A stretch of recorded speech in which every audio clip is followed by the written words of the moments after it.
Hello जी, नमस्कार, सलाम, Sat Sri Akal. Wish you all a very warm welcome to this wonderful session. मैं आपका अपना डॉक्टर सचिन कपूर एक बार फिर से आपके सामने हूँ एक और बेहतरीन सेशन लेकर के। All my doctors, world famous doctors, अच्छा लगता है ना सुनने में। मज़ा तो आ जाए कि भाई आपका नाम गूगल में डाला जाए और बस वहीं से पता चल जाए कि कितनी बेहतरीन क्वालिफिकेशन है आपके पास, कितनी बेहतरीन डिग्रीज हैं। आप एक well established, well renowned doctor हैं। भगवान के बाद डॉक्टर का ही दर्जा आता है जिसकी तरफ एक इंसान उम्मीद से देखता है, इस उम्मीद के साथ देखता है कि ये मुझे जीवन दे सकता है ना। एक बार स्क्रीन पे नजर डालता हूं कौन कौन जुड़ चुके हैं जी। अक्षय ठाकुर, हेलो। प्रसार, पारस, कुणाल, वंडरफुल, आयुष, परिणय, आयुष, पल्लवी, प्रवीण, सृष्टि, वंडरफुल जी। सबका तहे दिल से स्वागत है। एंड याद है ना, लाइक का बटन दबाना। आपके लाइक्स मेरे लिए एनर्जी का काम करते हैं। सो एमबीबीएस फर्स्ट ईयर सिलेबस में फिजियोलॉजी में हम लोग मसल फिजियोलॉजी पढ़ रहे हैं। मसल फिजियोलॉजी पे ऑलरेडी 2 लेक्चर्स मैं ले चुका हूँ, इंट्रोडक्शन टू मसल्स और उसके अलावा neuro muscular transmission. Playlist explore ज़रूर कर लीजिएगा, वहाँ पे आप बाकी लेक्चर्स भी ज़रूर देखिएगा ताकि आपको एक कॉन्टिन्यूटी में चीज़ें समझ आ जाएं। हेलो सपना बेटा, कैसे हो? ठीक है, तो आज हम क्या करने वाले हैं, मसल फिजियोलॉजी में आपके एमबीबीएस सिलेबस का एक और इम्पॉर्टेंट सब टॉपिक है, that is diseases of the neuromuscular junction. Neuromuscular junction की डिजीजेस आज हम पढ़ने जा रहे हैं। तो अगर आप ज़्यादा लोगों के साथ ये लेक्चर शेयर कर देंगे तो और भी मज़ा आएगा। ठीक है जी। मैं आपका अपना doctor Sachin Kapoor with more than 23 years of teaching experience. आप मुझसे सोशल मीडिया पे जुड़ सकते हैं, इंस्टाग्राम पे मुझे फॉलो कर सकते हैं @sachin.kapoor KAPUR। मेरा व्हाट्सएप नंबर स्क्रीन पे आप देख पा रहे हैं और टेलीग्राम ग्रुप भी आप ज्वाइन कर सकते हैं। आपको किसी तरह का इंफॉर्मेशन चाहिए आप मुझसे ले सकते हैं। टेलीग्राम ग्रुप्स पे मैं सेशंस के पीडीएफ भी शेयर करता हूं। तो चलिए जी, बिना किसी विलंब के, बिना किसी देरी के आज के इस टॉपिक की शुरुआत करते हैं, that is diseases of neuromuscular junction. ठीक है, शुरू करें नाउ। न्यूरोमस्कुलर जंक्शन आप समझते हैं जहां पे एक नर्व फाइबर का जंक्शन बनता है एक मसल फाइबर के साथ, दैट इज न्यूरोमस्कुलर जंक्शन। सारी डिटेल्स हमने पिछले सेशन में पढ़ी हैं। प्री साइनेप्टिक मेम्ब्रेन क्या है, पोस्ट साइनेप्टिक मेम्ब्रेन क्या है, कैसे एसिटाइल कोलिन रिलीज होता है, कैसे एसिटाइल कोलिन अपने रिसेप्टर्स के साथ बाइंड करता है। Everything we have discussed in the previous session. आज का सेशन कंप्लीटली डेडिकेटेड रहेगा किस चीज को, diseases of the neuromuscular junction. मुख्य रूप से हम 2 चीजें पढ़ेंगे, autoimmune diseases and congenital myasthenic syndrome. Neuromuscular junction की डिजीजेस 2 ब्रॉड कैटेगरीज में डिवाइड कर लेते हैं, autoimmune diseases and congenital myasthenic syndrome. Congenital शब्द का मतलब आप समझते हैं जो चीज जन्म से ही हो, राइट, उसके जेनेटिक रीजंस होंगे।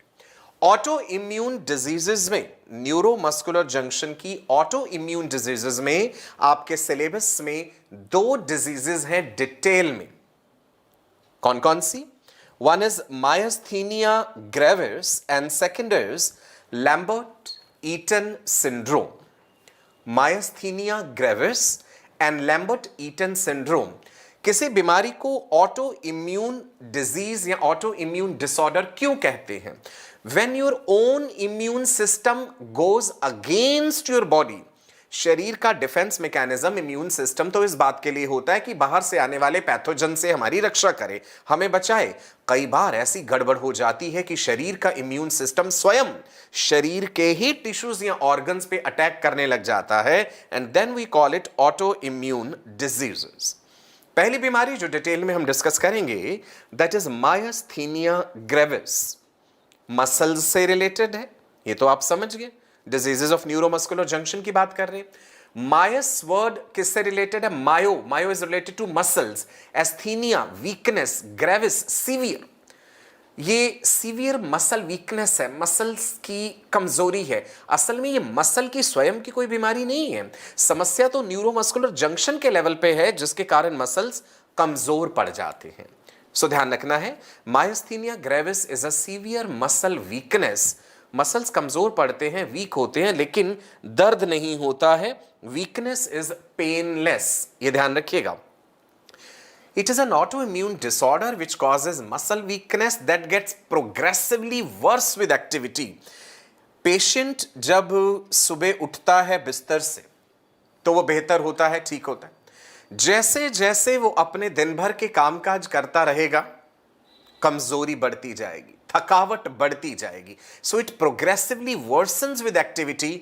और फिर अगर पेशेंट दोबारा से रेस्ट करने लग जाए, आराम करे, तो बेहतर महसूस होता है। ठीक है जी।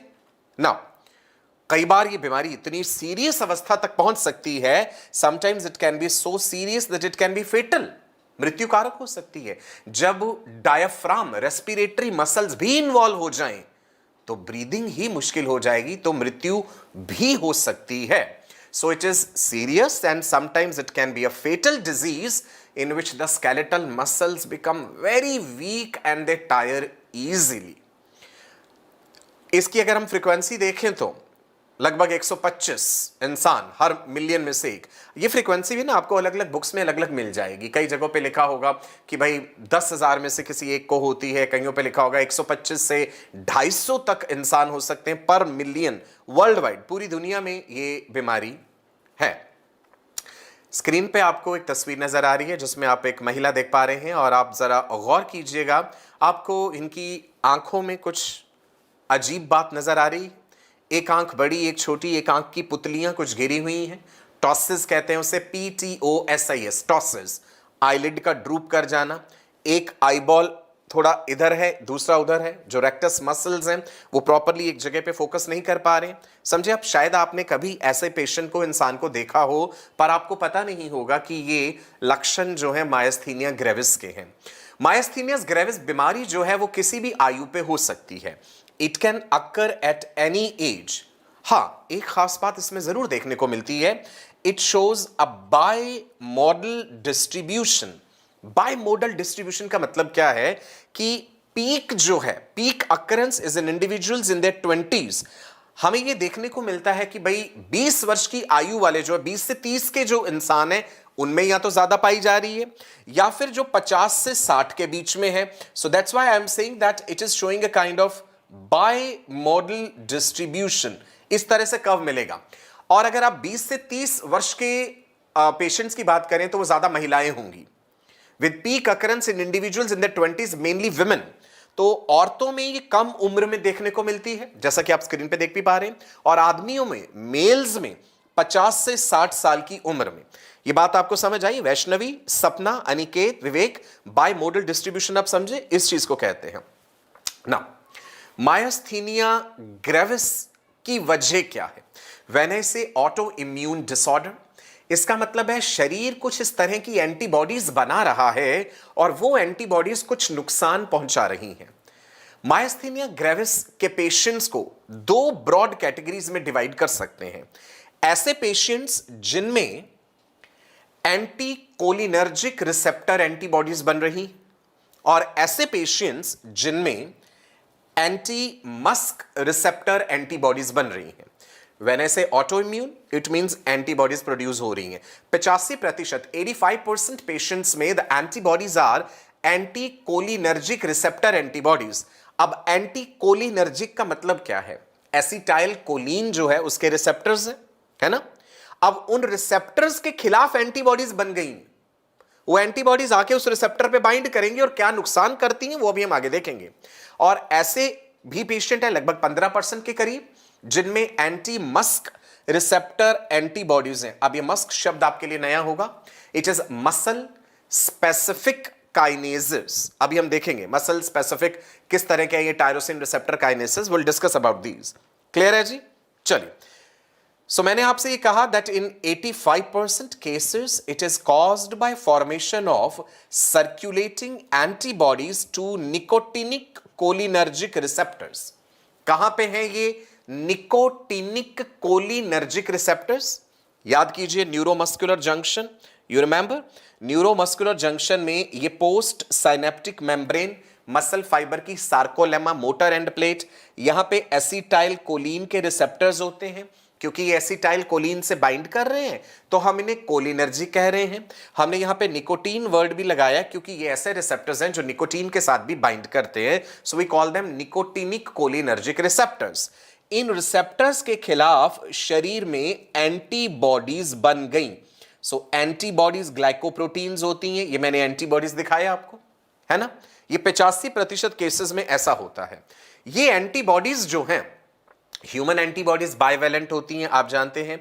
There are 2 heavy chains, there are 2 light chain antibody, glycoproteins हैं, प्लाज्मा बी लिम्फोसाइट्स बनाते हैं एंटीबॉडीज को।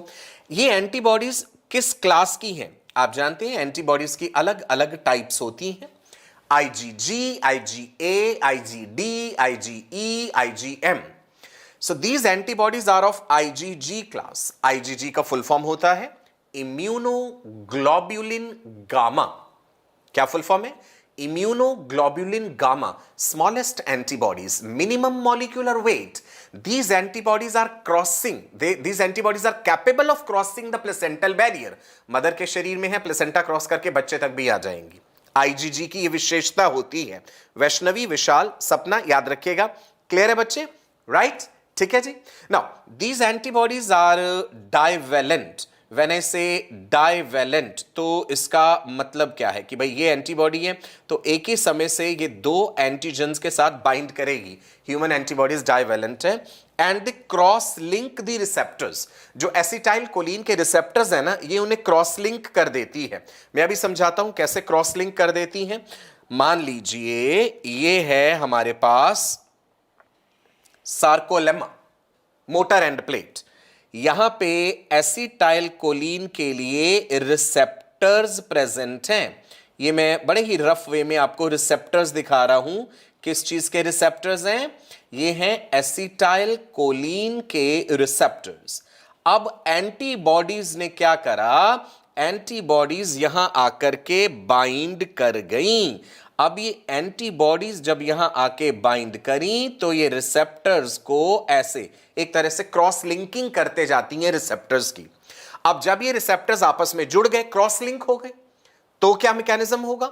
There is pathological clustering of the receptors. Receptors जो है आपस में क्लस्टर कर जाएंगे। रिसेप्टर्स जो है वो आपस में क्लस्टर कर जाएंगे। There is pathological clustering of receptors. Cluster मतलब ऐसे पूरा चिपक जाना, जुड़ जाना। And these are internalised by cell and destroyed by lysozymes. जब ये एंटीबॉडीज आके बाइंड करी, सारे रिसेप्टर्स आपस में एक चेन की तरह जुड़ गए। सेल को लगा, सार्कोलेमा मतलब मसल फाइबर को लगा कुछ एब्नॉर्मेलिटी हो गई है, सारे के सारे रिसेप्टर्स को इंटरनलाइज कर लो, खा जाओ, एनगल्फ कर लो। तो सेल के अंदर ही उसका एंडोसाइटोसिस हो जाएगा and then they will be destroyed by the lysozymes. Cell के अंदर लाइसोसोम्स हैं, लाइसोसोम्स में हाइड्रोलाइटिक एंजाइम्स हैं, वो उन रिसेप्टर्स को खत्म कर देगा। नए रिसेप्टर्स भी बन रहे हैं साथ साथ, बट उतनी तेजी से, उतनी स्पीड से नहीं बन रहे। Cell is unable to produce new receptors at that fast speed. देखो, एक पुरानी सोच ये थी, एक पुराना जो समझ थी वो ये थी कि बस एंटीबॉडीज आके रिसेप्टर से बाइंड कर जाती हैं और एसिटाइल कोलिन को काम नहीं करने देती, इसलिए ये मायस्थीनिया ग्रेविस होता है। रिसेंट रिसर्च से हमें पता चला है कि सिर्फ बाइंडिंग ही समस्या नहीं है। एंटीबॉडीज के बाइंड हो जाने के बाद रिसेप्टर्स जो है क्रॉस लिंकिंग हो जाती है और उनका एंडोसाइटोसिस हो जाता है। नए रिसेप्टर्स उतनी तेजी से बन नहीं पा रहे हैं। जब नहीं बन पाएंगे उतनी तेजी से तो फिर एसिटाइल कोलिन काम कैसे करेगा? क्लियर है जी? राइट। नाउ सुनो, और क्या तरीका है जिससे ये एंटीबॉडीज नुकसान पहुंचा रही हैं? When antibodies bind to the receptors, then their Fc component, tail component becomes active. अब मैं आपको ये Fc समझाता हूं क्या है। देखिए, सपोज कीजिए this is one antibody. Antibody का अगर हम स्ट्रक्चर देखें, ये ऊपर वाला हिस्सा कहलाता है Fab region, fragment antigen binding. ये जो पूंछ वाला हिस्सा है it is called FC region. FC region का मतलब होता है एंटीबॉडी के टेल वाले एफसी रीजन का मतलब है fragment crystallizable, fragment crystallizable, and what is fab? FAB, fragment antigen binding। ये वाला हिस्सा एंटीजन से बाइंड करता है, ये एंटीबॉडी की टेल है। अब मैंने क्या कहा, जब ये एंटीबॉडीज एसिटाइलकोलिन रिसेप्टर के साथ बाइंड कर जाती हैं, इनका टेल रीजन एक्टिव हो जाता है, और उसके एक्टिव होने से क्या होता है, it further activates complement proteins. आप इम्यून सिस्टम में कॉम्प्लीमेंट प्रोटीन्स के बारे में पढ़ेंगे। चलो हम यहां पे बना के देखते हैं कि भाई सपोज करते हैं ये है हमारा एसिटाइलकोलिन का रिसेप्टर, राइट। एक ये रिसेप्टर, एक यहां पे ऐसे और दिखा देते हैं, ये रहा जी एसिटाइलकोलिन के रिसेप्टर्स मेम्ब्रेन में, ऐसे दिखा दिए, just a rough way of showing these receptors. अब इन रिसेप्टर के साथ मैं दिखा रहा हूं कि एंटीबॉडी ने आकर के बाइंड कर लिया। एंटीबॉडी बाइवेलेंट है और ये एंटीबॉडी ऐसे बाइंड कर गई, right.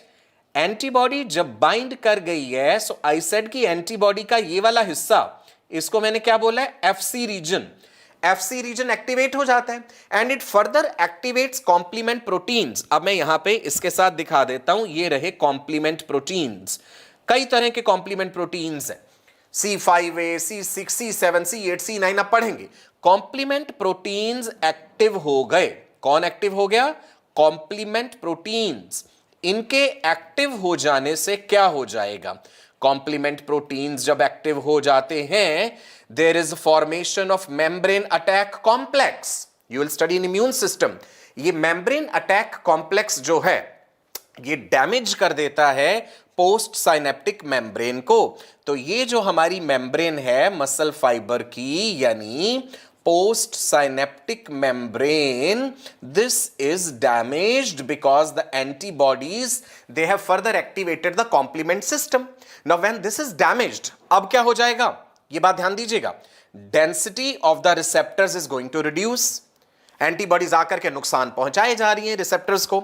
Synaptic cleft gap increases. जो साइनेप्टिक क्लेफ्ट था, प्री साइनेप्टिक और पोस्ट साइनेप्टिक मेम्ब्रेन के बीच में जो गैप था वो भी बढ़ जाएगा। मेम्ब्रेन का ओवरऑल सरफेस एरिया भी रिड्यूस हो जाएगा। मेम्ब्रेन जो थी वो तो कुछ इस तरह थी ना, ऐसे साइनेप्टिक गटर्स बने हुए, राइट। तो ये जो ओवरऑल सरफेस एरिया है ये भी कम हो जाएगा। ओवरऑल इतना सारा नुकसान इन एंटीबॉडीज ने पहुंचाया है। This is what you have to remember. Clear है जी। Now main structural abnormality is appearance of sparse, shallow and abnormally wide या absent synaptic cleft in the motor end plate. Post-synaptic membrane has reduced response to acetylcholine. Acetylcholine तो release हुआ पर उसके लिए कोई response नहीं है। There is 70 to 90% decrease in the number of receptors. अब आप इस साथ में जो एनिमेशन चल रहा है आप देख पा रहे हैं, एसिटाइलकोलिन आया, अपने रिसेप्टर्स के साथ बाइंड करा, रिसेप्टर्स लाइगेंड गेटेड चैनल्स हैं, सोडियम की एंट्री के लिए दरवाजा खुल रहा है, ये नॉर्मल मैकेनिज्म है। लेकिन जब बेचारे रिसेप्टर डिस्ट्रॉय ही हो जाएंगे तो ये नॉर्मल मैकेनिज्म नहीं हो पाएगा। You are getting what we are discussing. Myasthenia gravis दो ब्रॉड कैटेगरीज में डिवाइड करा। 85% पेशेंट्स में there are antibodies against the acetylcholine receptors, anticholinergic antibodies. लेकिन 15% केसेस ऐसे हैं, in 15% cases antibodies are produced against a protein called MuSK, MUSK। What is this MuSK? ये भी post synaptic membrane में present है। Muscle specific receptor kinases अभी discuss करते हैं। मस्क का फुल फॉर्म, इसका काम होता है it regulates concentration of ACH receptors. ये ACH के रिसेप्टर्स की कंसंट्रेशन को रेगुलेट करते हैं, एक इनडायरेक्ट रोल है। जैसे आपको यहां पे एसिटाइलकोलिन के रिसेप्टर्स नजर आ रहे हैं, इसी तरह से इस मेम्ब्रेन के पास एक और भी रिसेप्टर्स हैं। ये कौन से हैं? These are MUSK, MuSK receptors. Now what is this MuSK? MuSK stands for, full form ध्यान रखिएगा विशाल बेटा, MuSK stands for what? Muscle specific tyrosine kinase receptors. Muscle specific tyrosine kinase receptors. Where are they present? They are present in sarcolemma. What they are doing? They are basically regulating trafficking of the acetylcholine receptors. चलो फिर से बना के देखते हैं। Musk receptor, यहां पे acetylcholine के रिसेप्टर्स दिखा देंगे। सपोज ये तो है जी एसिटाइलकोलिन के लिए रिसेप्टर्स, और दूसरे हैं हमारे पास यहां पे मस्क रिसेप्टर्स, राइट। ये मस्क रिसेप्टर्स फर्दर क्या कर रहे हैं, ये जो एसिटाइल कोलिन के रिसेप्टर्स है ना, इनका बनना, इनका इंटरनलाइज होना एक लंबी चौड़ी प्रक्रिया है, ये उसे रेगुलेट कर रहे हैं। So they regulate the concentration of ACh receptors at the neuromuscular junction. These are MuSK receptors and these are acetylcholine receptors. Did you understand? इतनी बात समझ आ गई मेरे बच्चे, है ना? क्लियर है? एक बार मुझे चैट बॉक्स में लिख करके भेज दीजिए कि क्लियर है, हमें समझ आ रहा है। मायस्थीनिया ग्रेविस दो तरह का है, ऑटो इम्यून डिसऑर्डर है। 85% पेशेंट्स में एंटीबॉडीज होती हैं डायरेक्टली एसिटाइल कोलिन रिसेप्टर्स के खिलाफ, 15% पेशेंट्स में मस्क प्रोटीन्स के खिलाफ एंटीबॉडीज होती हैं। नाउ अब ये एंटीबॉडीज क्या कर देती हैं मस्क के खिलाफ जो है, they are going to destroy some of the receptors and then they are binding to the neighbouring receptors, triggering their removal by endocytosis। तो ओवरऑल न्यूरोमस्कुलर जंक्शन पे एसिटाइलकोलिन अपना असर नहीं दिखा पाता है। समस्या ये है ना, कुछ पेशेंट्स में देखा गया है कि भाई एंटीकोलिनर्जिक एंटीबॉडीज भी नहीं है, और जो मस्क वाली एंटीबॉडीज की बात करी है वो भी नहीं है। दिव्या, प्रीति, सचिन, सपना, उनमें क्या है, कुछ पेशेंट्स ऐसे भी हैं, in certain cases antibodies are against low density lipoprotein receptor related protein 4। कितना लंबा नाम है, याद रखना है। In certain patients the antibodies are not against acetylcholine receptors, antibodies are not against musk receptors, the antibodies are against low density lipoprotein receptor related protein, right? ऐसा भी देखा गया है। अच्छा, एक बात और मायस्थीनिया ग्रेविस के बारे में याद रखिए, जब हमने न्यूरोमस्कुलर ट्रांसमिशन पढ़ा था तो हमने क्वांटल रिलीज ऑफ एसिटाइलकोलिन की बात करी थी कि क्वांटा में रिलीज हो रहा है। So normally the number of quanta released from the motor nerve terminal, it declines with successive repetitive stimuli. Bar bar bar bar repeated stimuli आएगा तो एसिटाइलकोलिन का क्वांटा रिलीज कम होता है। मायस्थीनिया ग्रेविस में क्या है, neuromuscular transmission fails at low levels of quantal release। Myasthenia gravis patients में अगर कम हुआ एसिटाइलकोलिन का रिलीज तो मसल रिस्पॉन्ड ही नहीं कर पाएगा। So this leads to the major clinical feature of the disease, that is muscle fatigue with sustained और the repeated activity. Myasthenia gravis patient को अगर आप कहें ना कि हाँ गिनती सुनाइए, 1 2 3 4 5 6 7 8 9 10 11 12, तो थकावट होने लग जाएगी रिपीटेडली अगर आप उनसे काउंटिंग कराएंगे। अभी मैं पूरे सिम्टम्स, पूरे लक्षणों की बात करता हूं। So let's discuss the symptoms for myasthenia gravis. Ansari ने पूछा क्या मायस्थीनिया ग्रेविस का कंप्लीट ट्रीटमेंट होता है? देखिए, ट्रीटमेंट हम करते हैं, कोई परमानेंट क्योर नहीं है। मैं आपको इलाज बताऊंगा, दवाइयां बताऊंगा इसमें कौन कौन सी दी जाती हैं, डायग्नोसिस कैसे करते हैं वो भी बताएंगे। क्या आप जानते हैं इंडिया में एक फेमस सेलिब्रिटी हैं जिन्हें मायस्थीनिया ग्रेविस है? Do you know his name? कोई बता सकता है मुझे? बॉलीवुड के बहुत बहुत बहुत बहुत बड़े सुपरस्टार, सदी के महानायक कहा जाता है उन्हें, Amitabh Bachchan ji. He suffers with this problem. क्या आपको पता थी ये बात, दीपक? खैर चलिए आगे बढ़ते हैं, सिम्टम्स देखते हैं क्या होते हैं। आपके सामने पेशेंट आता है, आप कैसे पहचानेंगे कि ये मायस्थीनिया ग्रेविस का पेशेंट है या ये पेशेंट लैम्बर्ट ईटन सिंड्रोम का है? अंतर क्या है? मायस्थीनिया ग्रेविस में there are 2 major forms of the disease. One form में extra ocular muscles are primarily affected. Eye ball के एक्स्ट्रा ऑक्यूलर मसल्स प्रभावित होते हैं, सो विजन में गड़बड़ होगी, पेशेंट की डिप्लोपिया होगा, दो नजर आएंगे, राइट? आई बॉल का डायरेक्शन अलग अलग हो जाएगा, राइट आई अलग, लेफ्ट आई अलग, और जो अपर आईलिड होती है ये ड्रूप कर जाएगी। हम कहते हैं ना आईलिड जो है ये गिर जाएगी नीचे को, एक आंख पूरी नहीं खुल पाएगी, राइट?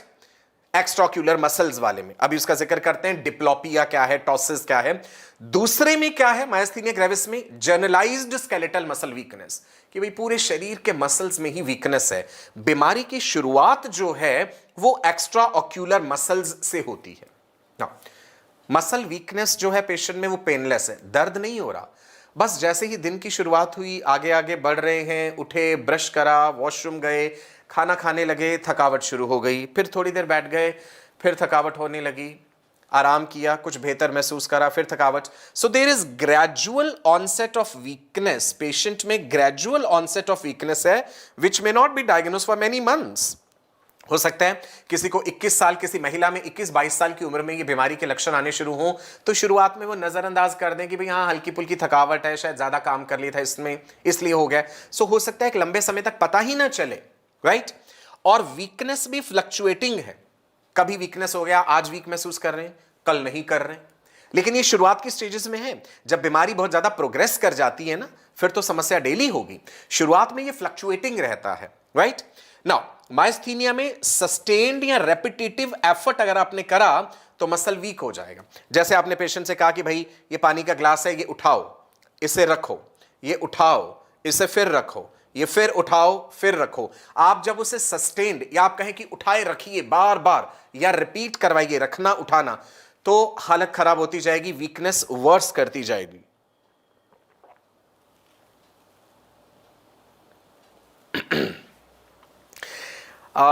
कोई पूछ रहा है जी सर आपके लेक्चर्स नीट पीजी के लिए सफिशिएंट है क्या, प्लीज ये बता दीजिए. हम बहुत भटक रहे हैं, माफ कीजिएगा मुझे स्पैम करने के लिए. नहीं, आप कोई स्विमिंग नहीं करें, बिल्कुल सफिशिएंट है बेटा. रेगुलरिटी बनाए रखिए. आपको इससे ब्यूटीफुल और बेहतरीन स्लाइड्स या लेक्चर्स कहीं मिले तो मुझे भी जरूर बताइएगा. सो मैंने कहा माइस्थीनिया ग्रेविस में रिपीटेड एक्टिविटी अगर आप पेशेंट से कराएं तो उसे थकावट होने लगेगी. अब ये ऑपोजिट है लैम्बर्ट ईटन सिंड्रोम के. लैम्बर्ट ईटन सिंड्रोम में रिपीटेड एक्टिविटी कराने से बेहतर महसूस होता है. वो भी हम डिफरेंस आगे डिस्कस करेंगे. नाउ इनिशियली जो मसल्स इन्वॉल्व हुए हैं they are cranial muscles, extra ocular muscles. Eye ball के एक्स्ट्रा ऑक्यूलर मसल्स के बारे में हम पढ़ेंगे आगे. When eye muscles are weak there is diplopia. तो एक मेजर लक्षण है diplopia, double vision. When the muscles of eyelids are weak, there is drooping of the eyelids, right? और drooping of the eyelids के लिए टर्म यूज करते हैं टॉसिस. आप देख पा रहे हैं यहां पे पेशेंट में, इसमें ये पलक ऐसे नीचे गिरी हुई नजर आ रही है, drooping of the eyelid. Clear है इतना? जुबेर, गुलशन, दोनों लक्षण क्लियर हुए. डिप्लोपिया होगा और टॉसिस. तो पेशेंट आपके पास आया, आपने उसे देखा. कई बार ये मिस डायग्नोज हो जाता है. कई डॉक्टर कहते हैं कि भाई ये आंख वाले को दिखाओ, ये तो आंख वाले की बीमारी है ना. आंख वाला डॉक्टर इलाज करता रहा कितने दिनों तक, दवाइयां डाल दी, ये किया वो किया, कोई फर्क नहीं पड़ा. कई बार तो सर्जरी तक कर देते हैं पेशेंट्स बिना ये जाने कि हो सकता है कि इससे किसी न्यूरोलॉजिस्ट के पास भेजना चाहिए. ये माइस्थीनिया ग्रेविस के लक्षण है. माइस्थीनिया ग्रेविस के और भी क्या लक्षण है? पेशेंट को चबाने में, च्यू करने में मुश्किल होगी. खाना चबा रहा है, थोड़ी देर चबाते ही थकावट होने लग गई मसल्स की. निगलने में, स्वेलो करने में. क्यों? क्योंकि ये सब स्केलेटल मसल्स हैं. स्केलेटल मसल्स इन्वॉल्व है ना यहाँ पे. तो स्केलेटल मसल के ही न्यूरोमस्कुलर जंक्शन में न्यूरोट्रांसमिशन की बात हम कर रहे हैं. तो चबाने में परेशानी, निगलने में परेशानी. पेशेंट कैन नॉट आर्टिकुलेट और स्पीक प्रॉपरली. अब जब स्पीच में जो मसल्स इन्वॉल्व है, लैरिंग्स के मसल्स, फोनेशन जो है वो भी प्रॉपरली नहीं कर पाएगा. स्पीच इज स्लर्ड, थोड़ा हकला के बोलना है ना, स्लरिंग ऑफ द स्पीच हो जाएगा. और नाक में बोलने लगा जैसे मैंने तुमसे कहा था, है ना. तो हमें कई बार आपने सुनी होगी किसी को ऐसे बोलते हुए, तो हम मजाक उड़ा देते हैं इंसान का, which is a wrong thing. It might be that the person is suffering from some disease. नाक में जैसे हम कहते हैं ना बोलने लगेगा. Speech is slurred, there is nasal speech. और हम इसको कह देते हैं मायोस्थेनिक स्नेल. आप उस पेशेंट को स्माइल करने को कहिए तो वो स्माइल भी प्रॉपरली नहीं कर पाएगा, सैड स्माइल शो करेगा, right. The patient will show a sad smile. That is myasthenic snarl. Is it clear? Ansari, Zaid, Rahul Kumar, समझ आ रहे हैं ना सबको? वंडरफुल. सारे लक्षण याद रखने हैं ना. जैसे जैसे बीमारी प्रोग्रेस करती जाती है, बढ़ती जाती है, सीवियर केसेस में मायोस्थेनिक क्राइसिस हो जाता है.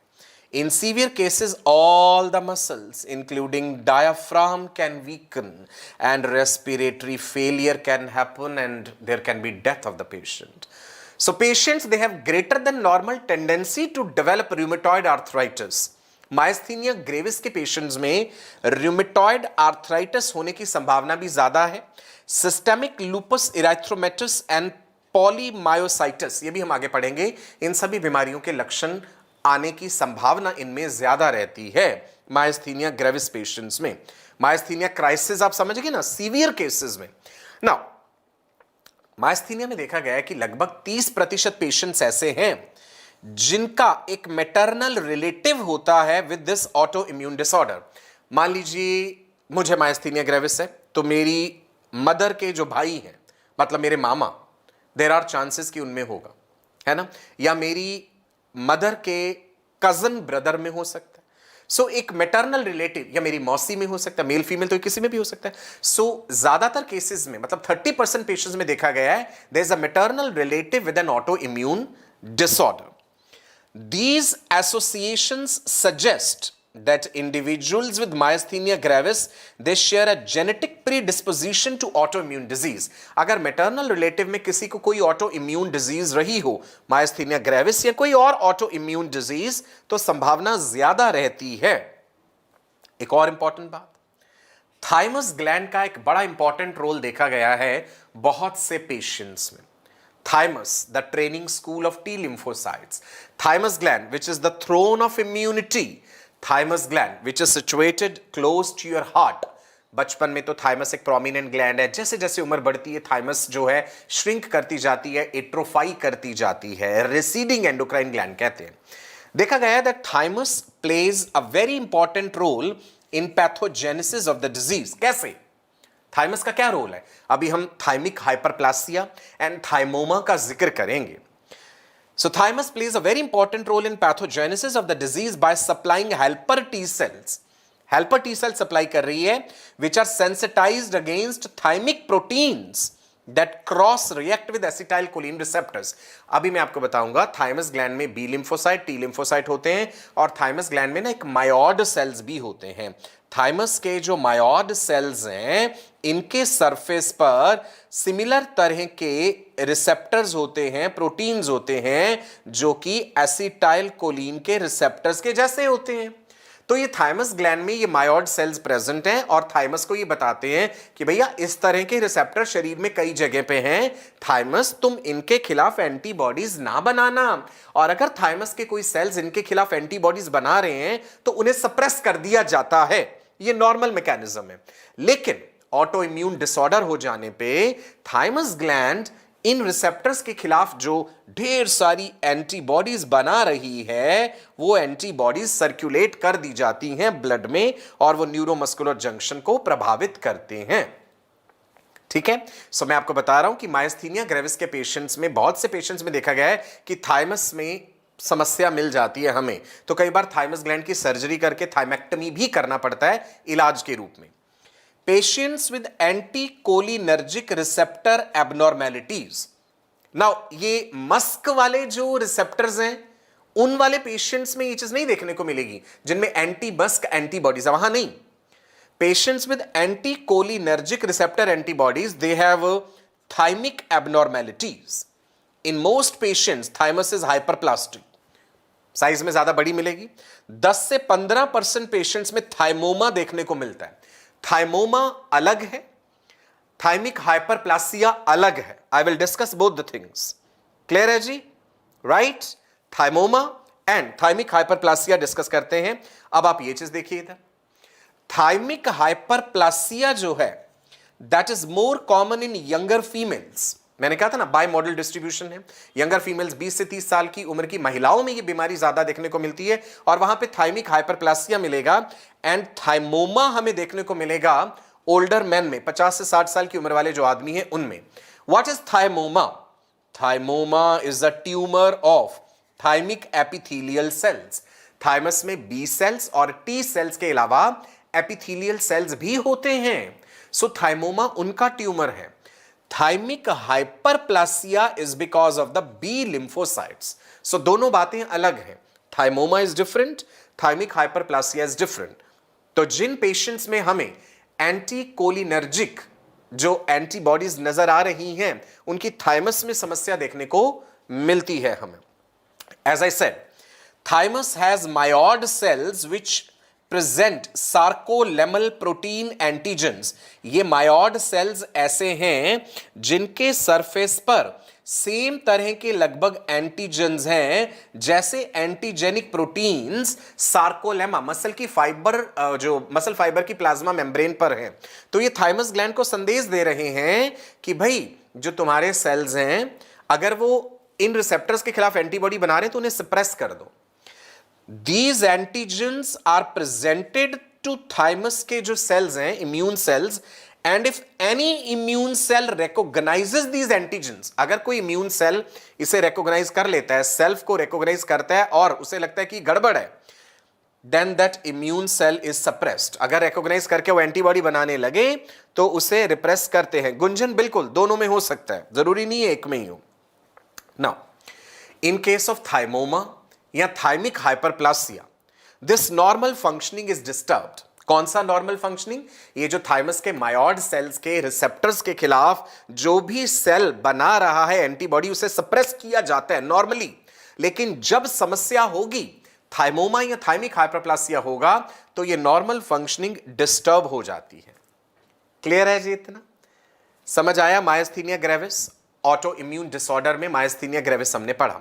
डायग्नोज कैसे करेंगे पेशेंट को, कैसे पहचानेंगे? डायग्नोसिस इंक्लूड्स, नंबर 1 पॉइंट, सबसे पहली बात है कि भाई आप पेशेंट की हिस्ट्री पूछेंगे। आप बात करेंगे कि भाई बताइए क्या समस्या है। पेशेंट कहेगा कि मैं सुबह उठता हूं तब तो बिल्कुल ठीक होता है, जैसे ही मैं उठ के बाथरूम गया, कामकाज करना शुरू किया, थकावट होने लगती है, फिर थोड़ी देर आराम करता हूं, ठीक महसूस करता हूं, फिर कोई काम करूं, फिर थकावट है, और शाम तक होते होते तो हालत खराब हो जाती है। ये पेशेंट ने अपनी हिस्ट्री बताई। सेकंड, आपने पेशेंट को फिजिकली एग्जामिन करा, आपने उसे देखा कि टॉसिस है, आईलिड ड्रूपिंग है, और आपने ये भी देखा प्रॉपर्ली स्माइल नहीं कर रहा पेशेंट, राइट? जब वो बोलता है तो नेजल स्पीच है, स्लरिंग ऑफ द स्पीच है, राइट? पेशेंट स्वेलो नहीं कर पाता है प्रॉपर्ली। एंड इसके अलावा आई बॉल्स जो हैं, डिप्लोपिया है, डबल विजन है, ये आपका फिजिकल एग्जामिनेशन हो गया। फिर एज अ डॉक्टर आप क्या कहेंगे? भाई इन्वेस्टिगेशन कराना पड़ेगा, कुछ ना कुछ ब्लड टेस्ट कराने पड़ेंगे। एंटी कोलिनर्जिक एंटीबॉडीज के लिए हम टेस्ट कराएंगे कि क्या हमें उस पेशेंट में एंटी कोलिनर्जिक एंटीबॉडीज मिल रही हैं। ठीक है जी। इसके अलावा इलेक्ट्रोफिजियोलॉजिकल स्टडीज भी होती है। इलेक्ट्रोफिजियोलॉजिकल स्टडीज क्या है कि एक पर्टिकुलर मसल को हमने स्टिमुलेट करा है और हमने देखा कि उसका कॉन्ट्रैक्शन रिस्पॉन्स है, बार बार स्टिमुलेट करने पे डेक्रीमेंटल रिस्पॉन्स आएगा कि मसल को अगर आप रिपीटेडली आइसोलेटेड वे में कॉन्ट्रैक्ट कर रहे हैं स्टिमुलस देके, तो वो पहले पहले तो शो करेगा रिस्पॉन्स, बाद में वो नहीं करेगा, डेक्रीमेंटल हो जाएगा कॉन्ट्रैक्शन रिस्पॉन्स। एक और टेस्ट है that is called Tensilon test, edrophonium chloride इसमें इंजेक्ट करते हैं। अब ये कम यूज किया जाता है बिकॉज एड्रोफोनियम क्लोराइड के कुछ साइड इफेक्ट्स, हार्मफुल इफेक्ट्स भी देखे गए हैं। टेंसिलन टेस्ट में क्या करते हैं हम, न्यूरोलॉजिस्ट ये टेस्ट करेगा, पेशेंट में हमने एक certain amount of drug inject करा इंट्रावीनस, और ये ड्रग बेसिकली जो एसिटाइल कोलिनस्टीरेस एंजाइम होता है ना, you know acetyl cholinesterase enzyme which breaks acetyl choline into acetic acid and choline, तो ये उस एंजाइम के काम करने को ब्लॉक कर देती है। जब वो एसिटाइल कोलिनस्टीरेस एंजाइम ब्लॉक हो जाएगा तो एसिटाइल कोलिन ज्यादा देर तक बना रहेगा, ज्यादा देर तक बना रहेगा तो अपने रिसेप्टर्स के साथ बाइंड करके काम करके दिखाएगा। तो मान लो पेशेंट की पलक ऐसे गिरी हुई है, आपने ये इंजेक्ट करा टेंसिलॉन या एड्रोफोनियम, तो आपको थोड़े समय बाद ही रिस्पॉन्स मिल जाएगा कि अब वो पलक अपनी ठीक से झपक पा रहा है और उसमें ठीक से कॉन्ट्रैक्शन रिलैक्सेशन हो रहा है। लेकिन ये असर ज्यादा देर तक नहीं रहेगा, ये थोड़ी देर तक ही रहेगा, टेम्परेरी इफेक्ट है इसका एड्रोफोनियम का, राइट? सो ये सिर्फ एक डायग्नोसिस था कि अब आप श्योर हो गए कि भाई हाँ वाकई ही मायस्थीनिया ग्रेविस है। इज इट क्लियर है जी? राइट, ओके, चलो आगे बढ़ते हैं। देख लीजिए, एड्रोफोनियम इंजेक्शन क्या करता है, अगर तो मसल की स्ट्रेंथ इंप्रूव हो गई, जिस भी मसल के लिए आप स्टडी कर रहे थे और मसल स्ट्रेंथ इंप्रूव हुई है, तो इट मींस मायस्थीनिया ग्रेविस है। अगर एड्रोफोनियम इंजेक्ट करने से मसल स्ट्रेंथ इंप्रूव नहीं हुई है, मसल वीकनेस किसी फिर और कारण से है, फिर ये मायस्थीनिया ग्रेविस नहीं है। क्लियर है जी? राइट, चलो ये था डायग्नोसिस। अब आ जाते हैं थेरेपी पे, इलाज क्या है। सबसे पहली बात है रेस्ट, पेशेंट जितना ज्यादा रेस्ट करता है उतना बेहतर महसूस करता है। सेकंड है कि हम एसिटाइल कोलिन इनहिबिटर्स देंगे, एसिटाइल कोलिन एस्टेरेस एंजाइम जो है उसके इनहिबिटर्स देंगे। अभी हम देखेंगे वो एसीएच इनहिबिटर्स कैसे काम कर रहे हैं। इम्यूनो सप्रेसिव ड्रग्स देंगे कि इम्यूनिटी को सप्रेस करें, इम्यूनिटी सप्रेस्ड रहे। Plasma pheresis, plasma replacement, plasma pheresis में क्या है कि पेशेंट का प्लाज्मा जो है वो निकाल करके एंटीबॉडीज आपने अलग करी, या तो प्यूरिफाइड प्लाज्मा डाला वापस, भी एंटीबॉडीज हमने निकाल दी उसमें से, या फिर आपने फ्रेश प्लाज्मा से उसे रिप्लेस कर दिया, या प्लाज्मा का कोई सब्स्टिट्यूट डाल दिया है, that is plasmapheresis. And extreme cases में हमें थाइमस ग्लैंड निकालनी पड़ जाती है सर्जरी करके, थाइमेक्टोमी कहते हैं, राइट। ओपन सर्जरी भी हो सकती है या रोबोटिक सर्जरी भी हो सकती है थाइमस को रिमूव कराने की। रेस्ट में, as I told you, muscle weakness due to myasthenia gravis improves after a period of rest. Administration of acetyl cholinesterase inhibitors, enzyme के इनहिबिटर डालने, you remember acetyl cholinesterase enzyme करता क्या है? ये एंजाइम एसिटाइल कोलिन को break कर देता है into acetic acid and choline. तो अगर मैं पेशेंट को इस एंजाइम का इनहिबिटर दे दूं, एडमिनिस्ट्रेशन ऑफ एसिटाइल कोलिनस्टीरेस इनहिबिटर अगर दे दिया, तो एंजाइम अपना काम नहीं कर पाएगा। अगर ये अपना काम नहीं कर पाएगा तो एसिटाइल कोलिन सिनेप्टिक क्लेफ्ट में ज्यादा देर तक बना रहेगा। उसके ज्यादा देर तक बना रहने का फायदा क्या है कि जितने भी रिसेप्टर्स हैं एटलीस्ट उनके साथ बाइंड करके काम तो करेगा वो। क्लियर है? एंड ये इनहिबिटर्स हैं नियोस्टिग्मीन, पाइरिडोस्टिग्मीन, लेकिन इनका असर ज्यादा देर तक नहीं रहता, ये फिर बार बार लेने पड़ेंगे। और जब एक बहुत ज्यादा लंबा समय हो जाता है इंसान को ये दवाइयां लेते हुए, तो ये फिर अपना असर करना भी छोड़ देती हैं। सो बेसिकली ये क्या कर रही हैं? These are preventing metabolism of acetylcholine and can compensate for the normal decline in released neurotransmitter during repeated stimulation. Because myasthenia gravis में repeated stimulation हो जाने पे acetylcholine भी कम रिलीज हो रहा था और एंटीबॉडीज तो हैं ही, तो इसलिए हमने एंजाइम का इनहिबिटर डाला। एंजाइम से कहा भैया तू एसिटाइलकोलिन को मत तोड़, एसिटाइलकोलिन को ज्यादा समय तक बना रहने दे। तो ये तो एक तरीका हो गया, एक था रेस्ट, एक एसिटाइल कोलिन एस्टिरेस एंजाइम इनहिबिटर्स हो गए नियोस्टिग्मीन। एक और तरीका है कि भाई इम्यूनिटी को सप्रेस करो, इम्यूनोसप्रेसिव ड्रग्स दो, steroids, prednisone, right, cyclosporine which suppress the antibody production. अब एंटीबॉडी प्रोडक्शन कम हुई तो भाई रिसेप्टर्स को जो नुकसान पहुंच रहा था, डैमेज पहुंच रहा था, वो कम होगा। लेकिन अब एंटीबॉडीज अगर आप सप्रेस कर रहे हैं, इम्यूनिटी सप्रेस करें, तो और बीमारियां लगने के भी चांसेस है ना। सो एक लंबे समय के बाद इनके भी नुकसान देखने को मिलते हैं। क्लियर है जी साहिबा? Right. Now थाइमेक्टोमी, removal of the thymus. थाइमेक्टोमी is indicated specially if a thymoma is suspected. Patient का आपने एमआरआई, सीटी स्कैन कराया और आपको देखने को मिला कि भाई थाइमस ग्लैंड में गड़बड़ है, तो फिर आपको सर्जरी करके निकालनी पड़ेगी। ज्यादातर केसेस में तो राहत मिल जाती है, सिम्टम्स चले जाते हैं काफी हद तक, लेकिन कुछ केसेस में नहीं भी होता। Even in those without thymoma, थाइमेक्टोमी induces remission in 35% and improves the symptoms in another 45% of the patients। लेकिन ये थाइमस वाली सर्जरी उन्हीं में करेंगे जहां पे एंटी कोलिनर्जिक जो एंटीबॉडीज हैं आपके पास। Is it clear? Myasthenia gravis, is it clear to all of you? Right. Steroid नहीं होता अंसारी, स्पेलिंग ठीक लिखो, स्टीरॉयड होता है। एस्टेरॉयड तो तुमने कुछ अलग ही लिख दिया, धूमकेतु की बात कर रहे हो क्या? बिल्कुल फेटल हो सकता है सपना। सो जिन्होंने अभी तक लाइक का बटन नहीं दबाया था, पहले तो लाइक का बटन दबाइए और मेरी बात ध्यान से सुनिए, चैनल सब्सक्राइब कर लीजिए, बेल आइकन को हिट कीजिए ताकि हर इंपॉर्टेंट नोटिफिकेशन आप तक पहुंचे। वीडियो एंड होने पे अपना कमेंट जरूर कीजिएगा, आपको कैसा लगा है वीडियो और किस किस टॉपिक पे आप वीडियोस देखना चाहते हैं। डिस्क्रिप्शन में आपको लिंक मिल जाएगा ये पूरे पीडीएफ का, पीडीएफ नोट्स मिल जाएंगे आपको। टेलीग्राम का लिंक मिलेगा, आप टेलीग्राम पे भी मुझसे जुड़ सकते हैं।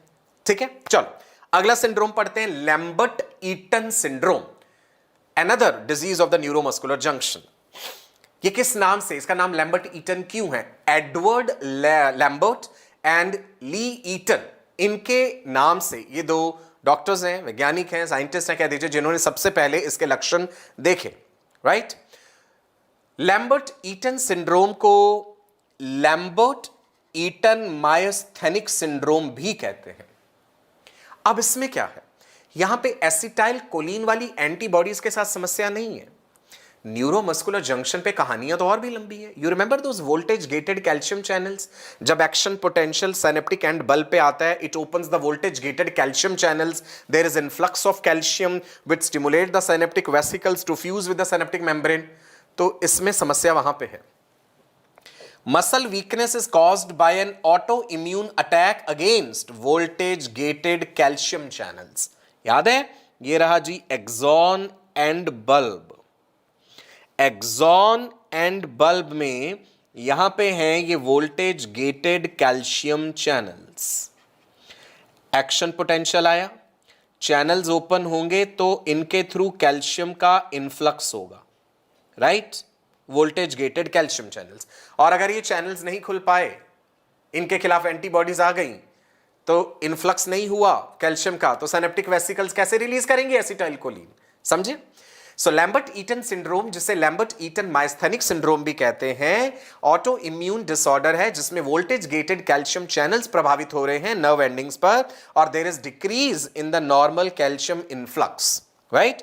जिसके कारण जो साइनेप्टिक वेसिकल्स हैं बेचारी, वो साइनेप्टिक वेसिकल्स अपना न्यूरोट्रांसमीटर रिलीज ही नहीं कर पाएंगी। ये रहे voltage gated calcium channels. Clear है how it is different from the other one, myasthenia gravis?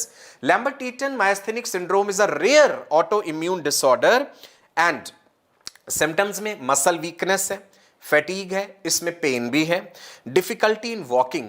अच्छा, माइस्थीनिया ग्रेविस और इसमें अंतर क्या है? माइस्थीनिया ग्रेविस में ऊपर से शुरुआत हुई थी, एक्स्ट्राक्यूलर मसल से, ptosis and diplopia, neck muscles, chewing, swallowing, वहां पे यहां से समस्या थी। इसमें समस्या जो है लोअर बॉडी रीजन से, difficulty in walking, waddling gait हो जाएगा, है ना? ऐसे जैसे कहते हैं कि हम लंगड़ा के चल रहे हैं, या वेडलिंग गेट जिसे बोलते हैं। Difficulty in walking with reduced reflexes.